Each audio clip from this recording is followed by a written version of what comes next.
Washington, U.S. Ambassador to the United Nations Nikki Haley presented concrete evidence on Thursday, December 14, that a ballistic missile fired by Houthi rebels in Yemen at Saudi Arabia last month was Iranian-made, a charge Tehran immediately denied.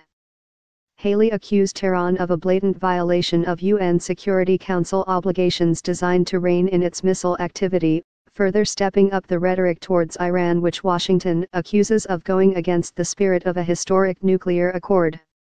Standing in a warehouse at a Washington military base in front of pieces of a missile, Haley said Iranian fingerprints were all over the weapon that was fired at Riyadh's airport on November 4. It was made in Iran, then sent to Houthi militants in Yemen, Haley said. From there it was fired at a civilian airport with the potential to kill hundreds of innocent civilians in Saudi Arabia.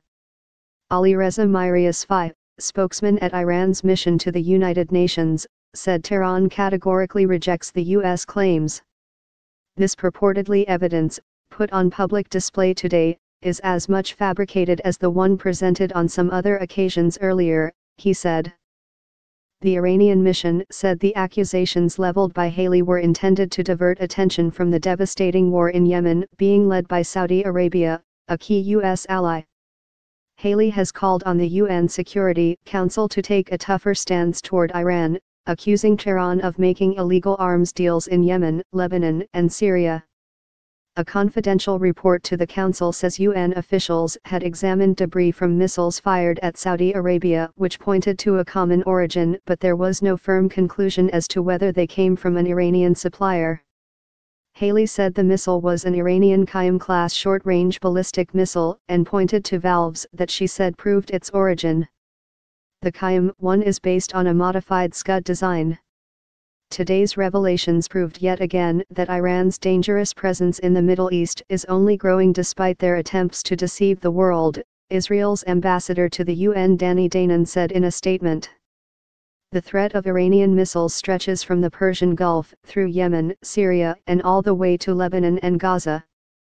Bleeding Saudi Arabia of money. The report from UN Secretary-General Antonio Guterres, which was obtained by AFP, said the officials were still analyzing the information. A separate team of UN experts who inspected the missile fragments during a visit to Riyadh last month found a possible link to an Iranian manufacturer, the Shahid Bagheri Industrial Group, which is on the UN sanctions blacklist. The experts, who report to the Sanctions Committee, found a component marked by a logo similar to that of the banned group, which is a subsidiary of the Iranian Aerospace Industries Organization.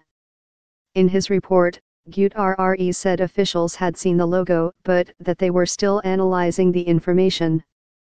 Behnam Bentaleblu, senior Iran analyst for the Foundation for Defense of Democracies, told AFP that Iran's apparent willingness to risk transferring missiles to the Houthis indicates that the Yemeni theater may not be as peripheral to Tehran as previously assumed.